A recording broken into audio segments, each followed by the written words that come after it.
This video is only for information purpose. तो post office की कुछ ऐसी स्कीम है जहाँ पर अगर आप लोग निवेश करते हो तो आपको कई फ़ायदे मिलने वाले हैं। एग्जाम्पल के जरिए यहाँ पर विस्तार से समझेंगे। सरकारी गारंटी आपको मिलती है, टैक्स बचत आपको यहाँ पर मिलता है, गारंटी रिटर्न आपको पोस्ट ऑफिस स्कीम में देखने को मिलता है। तो चलिए विस्तार से समझते हैं पोस्ट ऑफिस स्कीम आप लोगों को क्यों चुननी चाहिए। तो सबसे यहाँ पर जो मेन है तो सरकारी गारंटी आपको मिलती है, भारत सरकार के द्वारा समर्थित है। बैंक डूबने वाला जो जोखिम होता है यहाँ पर नहीं है। आप लोग छोटी रकम से शुरुआत कर सकते हो। 500 रुपये में सेविंग अकाउंट आप लोगों का ओपन हो जाता है। 100 रुपये पर माह आरडी से आप लोग निवेश शुरू कर सकते हो। टैक्स बचत योजनाएं यहाँ पर आपको मिलती है। पीपीएफ, एनएससी, एससीएसएस, एसएसवाई में धारा 80C के तहत 1.5 लाख रुपए तक छूट मिल जाती है। शेयर मार्केट जैसा उतार चढ़ाव यहाँ पर नहीं होता है। तय ब्याज दर आपको यहाँ पर मिलती है और गांव-गांव तक इसकी पहुँच है। बैंक न होने पर भी निवेश यहाँ पर आसान बनता है। कंपाउंडिंग का फ़ायदा आपको यहाँ पर मिलता है। ज़्यादातर स्कीम में तिमाही चक्रवृद्धि ब्याज आपको मिलता है। अब देखो जुलाई से सितंबर 2026 की जो ब्याज दरें हैं, जिसमें पोस्ट ऑफिस में सेविंग अकाउंट पर 4%, पब्लिक प्रोविडेंट फंड पर 7.1%, नेशनल सेविंग सर्टिफिकेट पर 7.7%, किसान विकास पत्र पर 7.5%, सुकन्या समृद्धि योजना पर 8.2%, सीनियर सिटीजन सेविंग स्कीम पर 8.2%, मंथली इनकम स्कीम पर 7.4%, रिकरिंग डिपॉजिट यानी कि आरडी पर 6.7% और टाइम डिपॉजिट यानी कि एफडी पर 1 से 5 वर्ष की जो होती है उस पर 6.9% से लेकर 7.5% तक ब्याज मिल जाता है। तो सबसे जो ऊंची ब्याज दरें एसएसवाई और एससीएसएस दोनों में 8.2% सालाना ब्याज है और पोस्ट ऑफिस की सबसे ऊंची दर है। और आपको बता दूं सरकार हर तिमाही यहाँ पर ब्याज दरें रिवाइज करती है। अब देखो सबसे पहले यहाँ पर समझेंगे पीपीएफ को। तो लॉन्ग टर्म रिटायरमेंट प्लानिंग अगर कोई कर रहा है तो पीपीएफ में वो निवेश कर सकता है। तो 15 साल लॉक इन यहाँ पर रहता है, टैक्स फ्री है, ब्याज और मैच्योरिटी। तो ट्रिपल ई कैटेगरी यहाँ पर ये आता है। तो यहाँ पर हर साल 1.5 लाख रुपए तक जमा किए जा सकते हैं, अधिकतम ये सीमा है। ब्याज दर 7.1% है सालाना और सालाना चक्रवृद्धि ब्याज यहाँ पर मिलता है।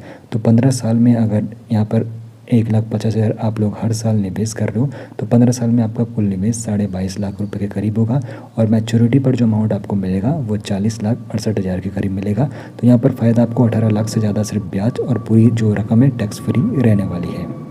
दूसरी जो यहाँ पर योजना है तो बेटी के भविष्य के लिए सुकन्या समृद्धि योजना है। तो 10 साल से कम उम्र की बेटी के नाम पर खाता खोला जा सकता है। पोस्ट ऑफिस की सबसे ऊंची ब्याज दर यहाँ पर देखने को मिलेगी और पूरी तरह ये टैक्स फ्री योजना है।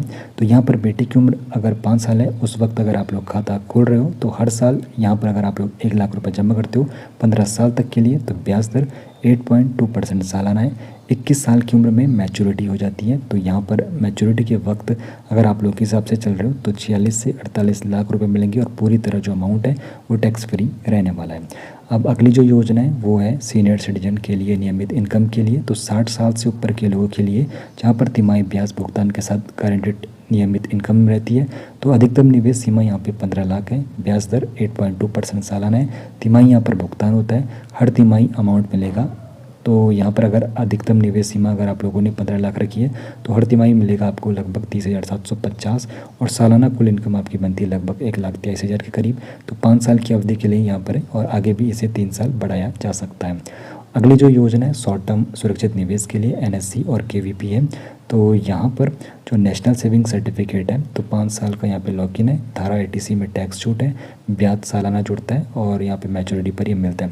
तो अगर आप लोग नेशनल सेविंग सर्टिफिकेट में 1 लाख निवेश कर रहे हो तो ब्याज दर 7.7% सालाना है, अवधि इसकी 5 साल है। तो मैच्योरिटी जो राशि होगी 1,44,900 होगी अगर 1 लाख निवेश किए।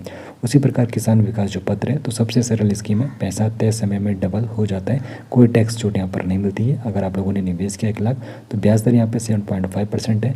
तो अवधि इसकी 115 महीने यानी कि 9 वर्ष 7 माह की है। तो मैच्योरिटी राशि आपका 2 लाख यानी कि सीधे डबल हो जाता है।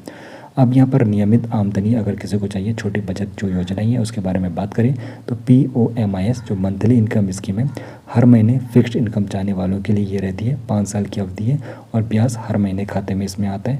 9 लाख रुपये यहाँ पे निवेश अगर कोई करता है, जॉइंट अकाउंट की जो सीमा है मैक्सिमम, ब्याज दर 7.4% सालाना है, अवधि 5 साल है। तो हर महीने इनकम जो बनती है लगभग 5,555 यानी कि 5550 रुपये यहाँ पे हर महीने इनकम बनती है। अब रिकरिंग डिपॉजिट अगर कोई आरडी में निवेश कर रहा है तो छोटी बचत की आदत डालने वालों के लिए हर महीने फिक्स्ड रकम जमा करते हैं और 5 साल की अगर कोई अवधि चुन रहा है तो मासिक जमा अगर 5,000 कर रहा है 5 साल के लिए, ब्याज दर 6.7% सालाना है, कुल जमा होगा 3 लाख, तो मैच्योरिटी राशि जो कि लगभग 3,55,000 होती है। अब यहाँ पर देखो टाइम डिपॉजिट जिसको एफडी भी कहते हैं, तो बैंक एफडी का सरकारी विकल्प है। तो 1 से 5 साल की अवधि के लिए होता है, तिमाही कंपाउंडिंग के साथ सालाना ब्याज भुगतान होता है। अगर कोई 1 लाख निवेश कर रहा है 5 साल के लिए तो ब्याज दर 7.5% सालाना है, तिमाही कंपाउंड होता है। मैच्योरिटी राशि लगभग 1,44,995 जाती है। तो 1 साल के लिए 6.9%, 2 साल के लिए 7%, 3 साल के लिए 7.1% और 5 साल के लिए 7.5% फिलहाल एफडी पर इंटरेस्ट रेट प्रोवाइड किया जा रहा है। बाकी किसके लिए कौन सी स्कीम सही है, तो रिटायरमेंट प्लानिंग अगर कोई कर रहा है तो पीपीएफ उसके लिए बढ़िया है। बेटी की पढ़ाई और शादी के लिए सुकन्या समृद्धि योजना है। सीनियर सिटीजन्स के लिए नियमित इनकम चाहिए तो SC/SS है। हर महीने फिक्स्ड इनकम चाहिए तो POMIS है। सुरक्षित शॉर्ट टर्म निवेश चाहिए तो NSE KVP टाइम डिपॉजिट हो गया। छोटी बचत की आदत डालनी है तो RD आप लोगों के लिए हो गया। बाकी यहाँ पर निष्कर्ष क्या निकलता है, तो पोस्ट ऑफिस स्कीम उन निवेशकों के लिए बेहतरीन है जो जोखिम नहीं लेना चाहते और गारंटेड रिटर्न चाहते हैं। ये हाई रिटर्न इन्वेस्टमेंट का विकल्प नहीं है बल्कि पोर्टफोलियो में स्थिरता लाने का जरिए है। अपनी उम्र, गोल और टैक्स स्लैब देखकर ही आप लोगों को स्कीम चुननी चाहिए। बाकी ये वीडियो बस शैक्षणिक जानकारी के उद्देश्य से बनाई गई है, ये निवेश की सलाह नहीं है। निवेश से पहले अपने फाइनेंशियल एडवाइजर से ही आप लोगों को सलाह लेनी चाहिए।